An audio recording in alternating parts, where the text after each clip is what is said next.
चलते रहना ही ज़िंदगी है, क्योंकि रुका हुआ तो पानी भी सड़ जाता है। जितने भी बच्चे बड़े हैं, जो पीजी जा चुके हैं, हॉस्टल जा चुके हैं पढ़ने के लिए इस वक्त, उन सब के पेरेंट्स इस वक्त बहुत उदास हैं, मुझे मालूम है। घर सुनसान पड़ा हुआ है, वीराना छाया हुआ है बिल्कुल।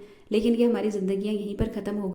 याद कीजिए वो टाइम जब आप छोटे बच्चे होने की शिकायत करती थी और कहती थी कि मुझे ये हॉबी है, मेरी वो हॉबी है, मैं पूरा नहीं कर पा रही, मेरे पास समय नहीं है। अब आपके पास समय ही समय है, तो यूज़ कीजिए ना इस समय को। जय गणेश दोस्तों, कैसे हैं आप सभी लोग। एक बार फिर से सभी का बहुत बहुत आभार कि आप लोग फिर से आए हैं अपना बेशकीमती समय निकाल के मेरा ब्लॉग देखने के लिए। तो चलिए शुरू कर लेते हैं आज का वीडियो। तो सारी क्लीनिंग करके और लॉन्ड्री करने के बाद एक काम मैं ये करके गई थी कि जो अचार है इसको इस तरीके से छलनी में निखरने के लिए रख गई थी, जिससे कि इसका जो एक्सेस ऑयल है वो नीचे आ जाए।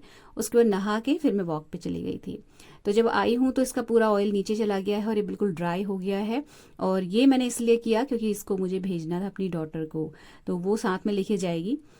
ब्रेकफास्ट में मेथी के पराठे का आटा रात को लगा के रखा हुआ था, और रात को इस तरीके से ब्रेकफास्ट प्लान करने के पीछे कारण ये था कि अभी मुझे मठरियाँ बनानी है, और मैं चाह रही थी कि जो ब्रेकफास्ट बनाने में जो टाइम जाता है उस टाइम पे ही मैं मठरी का आटा लगा के मठरियाँ प्रिपेयर कर लूँ, क्योंकि फिर दिन में लंच का काम भी अपने टाइम पे ही शुरू हो जाएगा। और सारे ही काम रखे हुए हैं, और पूरा दिन बिजी होने में और पूरा दिन किचन में खड़ा होना मैं नहीं चाह रही थी। हालांकि काम बहुत थे और चाह रही थी कि लास्ट डे है बच्चों के साथ, तो थोड़ा सा टाइम स्पेंड साथ में बैठ के करेंगे और मूवी देखेंगे। मेन बात ये थी कि मूवी देखने का प्लान था। तो अब जो है थोड़ा सा मठरी का कार्यक्रम जल्दी शुरू करूंगी, जिससे कि, और बच्चों की भी हेल्प लूंगी जिससे कि थोड़ा जल्दी खत्म हो जाए काम। तो ये जो अचार ड्राई हो गया था इसको उठा के फिर मैंने डाल दिया बॉटल में। इसी बॉटल में वो लेके लास्ट टाइम गई थी, तो वो इसको वापस लेके आई थी। थोड़ा अचार इसमें पहले से था और उसको भी मैंने फिर बाद में निखरने के लिए इसी में रख दिया था, जिससे कि जो भी बचा खुचा तेल है सब नीचे आ जाए। और अब ये बॉटल भर के मैंने रख दी है साइड में। दूध हस्बैंड ले आए थे तो थोड़ा सा एक्स्ट्रा दूध आया था, तो इसको जो है फिर मैंने बड़े, अभी तो मैंने छोटे में करा और यहाँ पे थोड़ा सा गिर भी गया था मुझसे दूध, ये पन्नी को थोड़ा सा कट लगाने में। तो फिर बाद में मुझे ध्यान आया कि मैंने दूध ज़्यादा मंगाया हुआ है, तो फिर बाद में इसको मैंने बड़े वाले जो बड़ा भगोना होता है उसमें ट्रांसफ़र किया, क्योंकि पनीर बनेगा। और पनीर बनाने के लिए थोड़ा एक्स्ट्रा दूध जो है इसको मंगाया था मैंने। तो ये अब इसको मैं रखूँगी पकने के लिए, और जितनी देर में ये पकेगा उतनी ही देर में फिर मैं जो अपना मठरी वाला आटा है वो लगाने का सोच रही थी। तो यहाँ पे ना मैं जब मठरी का आटा लगाती हूँ तो मैं मैदा बिल्कुल भी यूज़ नहीं करती। मैंने यहाँ पे आटा लिया हुआ है और लूँगी मैं सूजी। तो ये 1:1 के रेशो में ही लेती हूँ मैं, मतलब जितना आटा उतनी सूजी। थोड़ा सा अगर सूजी एक्स्ट्रा हो जाती तो उससे कोई प्रॉब्लम नहीं है, अच्छी ही बनती हैं मठरियाँ, बस मैदा में नहीं ऐड करती। तो ये जो सूजी थी ना ये मैंने भून के स्टोर करी हुई थी। तो जब अगर आप सूजी कभी ज़्यादा में लेके आओ या कम भी लेके आओ ना, तो अक्सर इस थोड़ी सी ख़राब हो जाती है। तो आप इसको हल्का सा कढ़ाई में गर्म करके और उसके बाद इसको ठंडा करके स्टोर करेंगे तो ये बहुत टाइम तक, महीनों तक चलती है। सूजी बिल्कुल भी ख़राब नहीं होती है। तो ये मैंने वही करके रखा हुआ था। और अब मैं इसमें मोयन डाल रही हूँ, और जब मैंने मोयन इसमें ऐड कर दिया तब मुझे रियलाइज़ हुआ कि मैंने इसमें नमक और अजवाइन नहीं डाला था। तो फिर मैंने बीच में हाथ रोक के नमक और अजवाइन इसमें ऐड किया, और जो है मोयन डाल के आटा को जो है मैं अच्छे से मतलब मिक्स कर लूँगी मोयन से। और उसके बाद मैं इसको गर्म पानी से थोड़ा सा जो है गूंद लूँगी। गर्म नहीं, मतलब गुनगुना पानी। मोयन थोड़ा इस बार मैंने हिसाब से डाल रही हूँ मैं, और इसका कारण ये है कि जब मठरियाँ जैसे वैसे तो क्रिस्पी अच्छी लगती है, मतलब जो ये अपना खस्ती, लेकिन कई बार ऐसा होता है ना कि जब एक जगह से दूसरी जगह मठरियाँ जाती हैं तो टूट जाती हैं, अगर ज़्यादा खस्ती होती है तो चूरा चूरा सा हो जाती हैं। तो मुझे मीडियम खस्ती बनानी थी, इसलिए मैंने मोयन बहुत ज़्यादा ऐड नहीं किया, हिसाब से ही ऐड किया। और उसके बाद गुनगुने पानी से इसको लगा लिया आटे को, क्योंकि सूजी भी देखिए गूंदने के बाद थोड़ी सी फूलती है तो आटा और कड़क हो जाता है। तो हल्के गुनगुने पानी से मैंने इसको गूंथा। मौसम भी थोड़ा सा चेंज हो गया है, और मतलब एकदम से जो आटा है ना बिल्कुल ठंडे पानी से लगाओ तो बहुत ज़्यादा कड़क हो जाता है। तो दूध यहाँ पे साइड में पक ही रहा है और मेरी चाय भी पक रही है, और ये मेरी दूसरी चाय है। तो आजकल 2 चाय हो जा रही है और बहुत ज़्यादा केयरलेसनेस कर रही हूँ मैं। लेकिन धीरे धीरे सब कुछ बैक टू ट्रैक आ जाएगा। फेस्टिवल्स ख़त्म हो गए हैं, तो अब जो है अपना जो भी रूटीन है उसको मैं बहुत जल्दी ही कवर करने वाली हूँ, जैसे कि वॉक कवर कर ली है। अच्छा, ये नहाने के बाद का क्लिप है। नहाने के बाद मैंने जितने मेथी के पराठे थे सारे सेक के यहाँ कैसरोल में रख दिए हैं। बच्चों ने एक एक पराठा खा लिया और उसके बाद वो उनको मैंने बिठा दिया मठरी की लोइयाँ लगाने के लिए।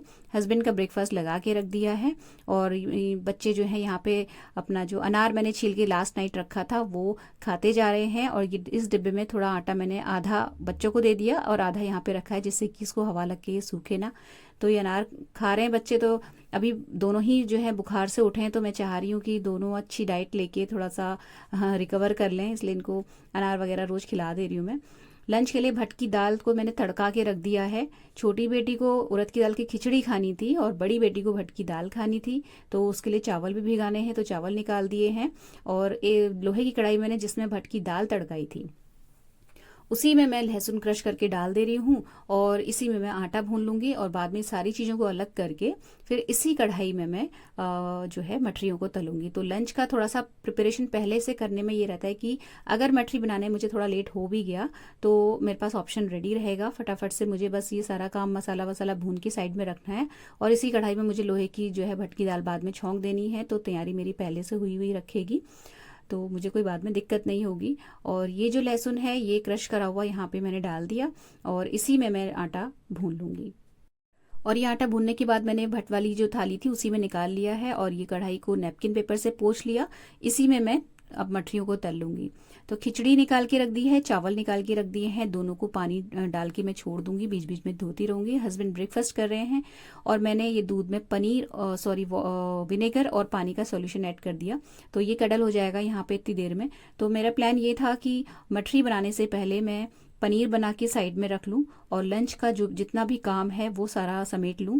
और सिंक वाले बर्तनों को मैंने हाथ नहीं लगाया था अभी तक, तो मठरियाँ उनको मैंने इसलिए छोड़ दिया था कि इधर मठरी धीमी धीमी आँच में सेकती रहेंगी, तो मैं उधर बर्तन धो लूँगी, क्योंकि मठरियों को जो छोटी लोई बनाने का काम है वो मेरे बच्चों ने कर ही दिया था।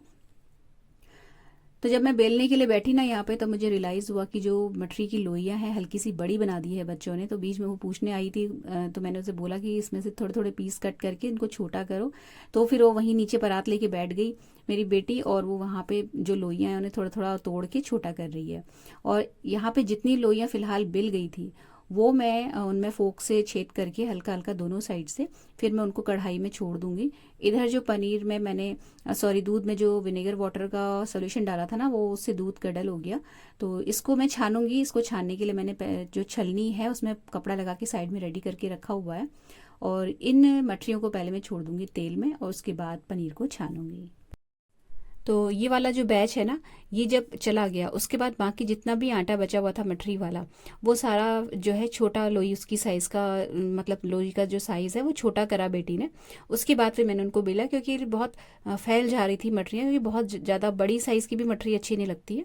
मीडियम साइज़ की ठीक रहती है, ना ही बहुत मोटी ना ही बहुत पतली, बिल्कुल परफेक्ट जो मीडियम साइज़ होता है वो मठरी अच्छी सिकती भी है और खाने में भी ठीक रहती है। बहुत कड़क भी नहीं होती है और बहुत ज़्यादा सॉफ्ट भी नहीं बनती है। तो जिस परात में मैंने आटा लगाया था उसी परात में मैंने ये जो नैपकिन पेपर है ये बिछा के रख दिया है और यहीं इसी में सारी जो मठरियाँ हैं वो मैं खाली करती जाऊंगी। और यहाँ पे मैंने फिर तुलसी जी का जो हर्बल टी है वो बनाने के लिए रख दिया साइड में, क्योंकि दोनों ही बच्चों को अभी खांसी है गले में, और अपने लिए भी मैं प्रिकॉशनरी बना ले रही हूँ, क्योंकि वायरल है तो कोई पता नहीं है कि उनको हुआ तो कुछ टाइम बाद मुझे भी ना हो जाए। और मैं चाह रही थी कि ये लोग चले जाएं बच्चे लोग, उसके बाद फिर मुझे जो होना है तब हो, मतलब फेस्टिव सीज़न निकल जाए और बच्चे लोग चले जाएं, उसके बाद कोई प्रॉब्लम नहीं अगर हो भी गई तो। बट अभी मैं बचना चाह रही थी, तो इसलिए थोड़ा सा मैंने अपने लिए भी बनाया है। तो वो पक रहा है धीमी आंच में और उसको मैंने काफ़ी देर तक पकाया, मतलब वो काफ़ी हद तक रिड्यूस हो गया था और मठरियाँ साइड में मैं तलती रही। तो अब तो ये वाला बैच निकालने के बाद जब मैंने दूसरा वाला बैच डाला तो इसको सीखने में भी टाइम लगता। इतनी देर में मैंने जो पनीर था उसको छान के दबा दिया, तो वो भी जो है उसका जो पानी है जितना भी एक्स्ट्रा वो स्क्वीज़ हो जाएगा। और ये जो मठरियाँ मैंने गड्डी बना के इसलिए रख ली हैं जिससे कि बेलने का मेरा काम ख़त्म हो जाए, तो मेरे हाथ जरा फ्री हों। तो जो सिंक में बर्तनों का अंबार लगा हुआ है वो भी मुझे धोना है, तो अब जो है बेलने की तरफ से मैं टेंशन फ्री हो गई थी। और एक बस लोई बची थी जिसके मैंने सोचे थे कि मैं लंबे लंबे सेव अब लास्ट में काट के तल दूंगी, तो यहाँ पे जो है मेरा बेलने का वाला जो काम है वो निपट जाएगा, तो फिर मैं बर्तन अपने निपटाती रहूँगी। और अब ये जो पनीर है ये अच्छे से स्क्वीज़ होके पोटली इसकी मैंने बना के दबा के जो है चकले के नीचे रख दी थी थाली में, तो जो सारा पानी होता है इसका वो सारा का सारा निखर के किनारे आ जाता है और ये बिल्कुल परफेक्टली जम जाता है पनीर। तो इसको उठा के, अब ये रात को काम आएगा, तो इसको बस इसका जो कपड़ा है वो हटा के इसको मैं रख दूंगी फ्रिज में। पनीर बनके तैयार हो गया, मठरियाँ यहाँ पे सिक रही हैं और जो चाय थी तुलसी वाली वो भी अच्छे से पक गई थी, तो मैंने उसे 2 कप में डाला है। अभी दोनों को दे दूंगी। छोटी वाली बेटी यहीं पे सामने मेरे पी लेगी और बड़ी वाली को रूम में देखिए मैं आ गई थी, और मैं अभी नहीं पीऊँगी। मैं जब मठरी वठरी सब कुछ बन जाएगी तो जब ब्रेक लूँगी एक, तब आराम से बैठ के पी लूँगी, ये सोच के फिर मैंने अपनी चाय साइड में रख दी और उसी गैस के ऊपर चढ़ा दिया प्रेशर कुकर। तो ये रहेगा कि यहाँ पे मैं अभी इस प्रेशर कुकर में जो उड़द की दाल की खिचड़ी मैंने भिगो के रखी हुई है वो छोंक दूंगी, तो समय से वो खाली हो जाएगी। और ये प्रेशर कुकर को धो के फिर मैं इसमें चढ़ा दूंगी चावल, और फिर ये जो कढ़ाई है इतनी देर में इसमें मठरियों का काम खत्म हो जाएगा। तो ये जो ऑयल है इसको हटा के इसी में मैं जो भटकी दाल है वो बना लूँगी। तो देसी घी डाला है प्रेशर कुकर में, उसमें हींग जीरे का तड़का लगाया है और खिचड़ी जो थी वो डाल दी भिगोई हुई, और डाला है इसमें नमक, हल्दी और मिर्च आजकल मैं बहुत ज़रा सी डाल रही हूँ बच्चों के लिए। अभी तक तो मैं दोनों का ही बिना मिर्च का निकाल रही थी, क्योंकि गले में इन लोगों के खांस खांस के इतना ज़्यादा खराश सी हो गई है कि ज़रा सी भी मिर्च डालो तो बहुत लग रही है। बट अभी फ़िलहाल काफ़ी रिलीफ है, तो फिर मैंने इसमें थोड़ी थोड़ी मिर्चा हल्की हल्की डाल रही हूँ। अभी लास्ट लो ही रह गई थी, तो फिर मैंने इसको इस तरीके से मतलब पतला सा बेला। मैं नीचे ही बैठी हुई हूँ, अभी बैठ के ही काम करी थी बेलने का, जिससे कि पैरों को बीच बीच में आराम मिल जाए। इसको बेल के फिर मैंने इसमें चाकू से कट लगाए पतले पतले, और बीच में से 2 पार्ट में इसको डिवाइड किया, 3 पार्ट में। और अब ये सेव बन के तैयार हो जाएंगे। तो इनको तलने में ज़्यादा समय नहीं लगता है, ये बहुत जल्दी से तले जाते हैं। और जैसे मठरी में बहुत सारा टाइम चला जाता है, बट इनमें नहीं जाता है। बस इनको यहाँ पे कट करके थोड़ा सा अलग कर लूँगी, जिससे कि ये इकट्ठे डालने में आपस में चिपके डाला तेल में, और ये धीमी आंच में सिकते रहेंगे। इतनी देर में जो खिचड़ी थी छौंक के रखी थी मैंने, उसका प्रेशर रिलीज हो गया, वो पक गई अच्छे से।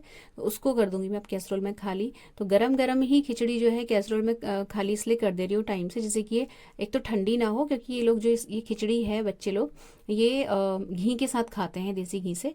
और देसी घी गरम खिचड़ी में ही अच्छा लगता है, एक तो पिघलता भी है और स्वाद भी तभी आता है। तो इसको इसलिए मैंने छोटे साइज के कैसरोल में भर के खाली कर दिया है, जिससे कि ये गरम रहे। क्योंकि अभी इसमें चावल भी बनेंगे और अभी डिनर लंच में कम से कम 1 घंटे का समय है, तो तब तक ये ठंडी हो सकती थी। तो ये हो गया इसको खाली करने का काम। उसके बाद जो है प्रेशर कुकर उसको वॉश करके उसमें मैंने जो चावल सोक करके रखे हुए थे वो ऐड कर दूंगी। तो बस चावलों में भी टाइम से प्रेशर लग जाएगा, और उधर जो कढ़ाई है वो खाली होने वाली ही है, तो उसमें डल जाएंगे, उसमें जो है भटकी दाल बन जाएगी। और वो जो सेव है वो अच्छे से तल गई थी। बहुत कम समय लेती है और बहुत हल्की हो जाती है तलने के बाद, तो इसके जलने का भी डर रहता है। इसलिए कभी भी अगर आप बनाओ तो मठरी और सेव को एक साथ नहीं तलिएगा, नहीं तो एक कम पकेगा और एक देर में मतलब टाइम लगाता है पकने में, और एक में कम समय लगता है। तो एक चीज़ कच्ची रह सकती है और दूसरी ओवर कुक हो जाएगी, ये चीज़ रहती है। तो ये सिक गया, तो ये कढ़ाई खाली हो गई। इसका तेल मैंने खाली किया, छान के रख दिया एक डिब्बे में। और ये जो कढ़ाई थी इसको फिर एक नैपकिन पेपर से वाइप करके इसमें भटकी दाल डाल दी। और अब मैं यहाँ पे थोड़ा थोड़ा मतलब जो ये बर्तन है इनको शिफ्ट करती जाऊंगी, और जो गैस का जो ये अपना कुक टॉप है इसको साफ़ करती जाऊंगी, कि क्यों ये मॉर्निंग से ही यूज़ हो रही है गैस कंटिन्यूअसली, और एक बार भी साफ़ नहीं हुई थी।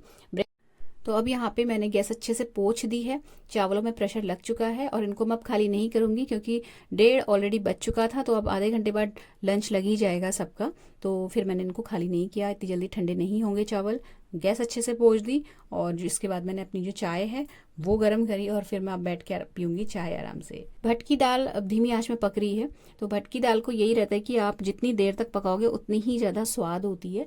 प्लस ये जो भट है ये हाई प्रोटीन दाल होती है, तो इसको थोड़ा सा ना देर तक पकाना पड़ता है। अगर आप इसको कम पकाएंगे या ये अंडर कुक्ड रह गई तो पेट में दर्द भी हो सकता है। मतलब राजमा वाला हिसाब किताब है, जैसे राजमा में अच्छे से समय लगा के पकाना पड़ता है, सेम वही चीज़ है।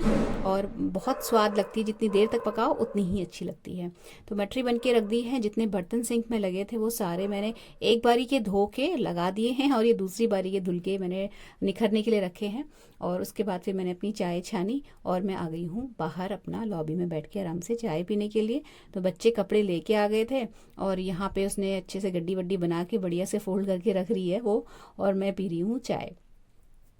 तो बच्चों को देखिए अभी भी उसको जो है कॉलिंग करने से छुट्टी नहीं है। अब जाने का समय आ रहा है, तो पीजी पहुंचने से पहले सारी जो पीजी की अपनी जो रूममेट्स हैं उनसे बात करना, और असाइनमेंट्स प्रोजेक्ट्स इतने ज़्यादा बच्चों को मिल जाते हैं कि मतलब फ़ोन और लैपटॉप से तो इनका बहुत गहरा नाता हो गया आजकल बच्चों का, और इसीलिए आंखें भी सबकी एक एक करके ख़राब हो रही हैं। मतलब बड़ी चिंता इन लोगों की लगती है कई बार कि कैसी पढ़ाई है, ये कैसा काम है। मतलब किताबें तो है ही नहीं, जो है सो है, लैपटॉप ही है जो है। तो बहुत ज़्यादा आइज़ पे स्ट्रेस पड़ता है, बहुत ज़्यादा स्ट्रेन पड़ता है, और खाने पीने में बच्चे बहुत केयरलेसनेस करते हैं, कितना ही उनके पीछे लगे रहो। तो मतलब बड़ी इन लोगों की चिंता लगती है मुझे। तो अभी जो है ना चाय पीने के बाद लंच का काम मतलब चल रहा है साइड में, और मैंने जो है ये जो मठरियाँ थी ये ठंडी हो गई है। तो अब मैं इनको क्या करूँगी कि अलग कर दूँगी। मतलब इससे पहले मैंने एक प्लेट में निकाल दी हैं थोड़ी सी मठरियाँ ऊपर देने के लिए, और थोड़ी सी यानी कि चार चार पांच मठरियाँ मैं अपने लिए रखूँगी, मतलब अपने हस्बैंड के खाने के लिए, मुझे कुछ खास पसंद नहीं है। और बाकी जो है बच्चों को चली जाएंगी बच्चों के पास। तो जो बड़ी वाली बेटी है ना उसको वो थोड़ा कम ले जा रही है, छोटी वाली ज़्यादा ले जा रही है, क्योंकि उसके जो पीजी के मतलब उसके जो रूममेट्स हैं और पीजी वाले और बच्चे हैं उनको पिछली बार बहुत पसंद आई थी, तो उनके लिए भी जा रही है ये थोड़ी बहुत। और ये प्लेट में जो है ये ऊपर जाएगी। और ये थोड़ी सी चार पांच मठरियाँ एक टाइम की चाय के लायक मैंने इस डिब्बे में रख ली हैं। अब जब हस्बैंड आएंगे तो उनको मैं चाय के साथ जो मठरियाँ हैं वो दे दूँगी। अब उसके बाद ना फिर हमने दोनों तीनों ने मिलके देखी मूवी, और मूवी देखने के बाद फिर बच्चों को दूध दिया, अपनी चाय पी। और चाय पीने से पहले ये मूंगफली मैं धीमी आंच में सिकने के लिए छोड़ गई थी, बीच बीच में हिलाती भी रही इनको।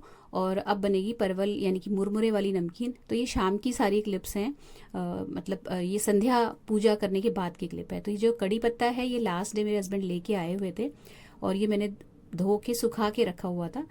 अभी तक भी जो हमारा कड़ी पत्ते का पेड़ है ना वो काम आ जा रहा था, बट अब वो सूख गया है, तो मुझे कड़ी पत्ता मंगा के रखना पड़ता है, इधर उधर से मेरे हस्बैंड ले आते हैं। तो इसलिए मुझे जो है ये लास्ट डे ही मंगा के सुखा के मैंने इसको धो के रख लिया था। तो कड़ी पत्ता जितनी देर में क्रिस्प होगा सीखेगा, इतनी देर में मैंने डिनर का जो आटा था वो लगा लिया। और पनीर तो बना हुआ रखा ही है, तो पनीर की भुर्जी बनेगी सिंपली। तो जब ये कड़ी पत्ता क्रिस्प हो गया तो बीच में थोड़ा सा जो ऑयल निकल के आता है ना उसमें मैंने हल्दी डाली और कुछ सेकंड्स के लिए उसको चलाया, और उसके बाद इसमें मुरमुरे मिला दिए। अब ये जो मुरमुरे हैं ये धीमी आंच में सेकने हैं कंटिन्यूअसली चलाते हुए। अगर कढ़ाई आपकी पतली है, जैसे कि मेरी बहुत पतली कढ़ाई है, तो मुरमुरे जलने का बहुत ज़्यादा चांस रहता है। कंटिन्यूअसली हिलाते रहिए अगर आप बनाने वाले हो तो। और अगर मोटी कढ़ाई है तो भी मतलब ध्यान रखना है, क्योंकि मुरमुरे बहुत जल्दी जलते हैं। और ये जो कड़ी पत्ता है ये बीच बीच में देखिए इस तरीके से चिपक जाते हैं, तो उनको जो जो जैसे दिखते जाएँ वैसे वैसे उनको उसी वक्त अलग कर लो, तो ये ठीक रहते हैं। अच्छे से इनको हिलाते हुए, मतलब जब तक ये बिल्कुल अच्छे करारे और क्रंची नहीं हो जाते, मतलब आवाज़ आने लगती है इनकी छन छन की जब ये अच्छे से सिक जाते हैं, तो उसके बाद हम इसमें जो मूंगफलियां हैं वो ऐड कर देंगे। और क्योंकि मूंगफलियां पहले से ही क्रिस्प हमने कर रखी थी सेक के, तो अब ये नमकीन ऑलमोस्ट रेडी है, बस इसमें मसाला मिलाना है। तो मैंने आज इसमें हल्का नमक डाला है और डाला है अमचूर पाउडर। नमक बहुत हिसाब से ही मिलाना होता है ये मुरमुरे वाली नमकीन में, क्योंकि मुरमुरे में हल्का सा नमक पहले से भी होता है, हल्के से नमकीन होते हैं ये। और अगर आपके पास आप कुछ डिफरेंट फ्लेवर चाहते हो तो यहाँ पे नमक के साथ चाट मसाला भी मिला सकते हैं, बट अगर चाट मसाला डालेंगे तो नमक ध्यान से डालना है, क्योंकि चाट मसाले में हल्का सा नमक होता है।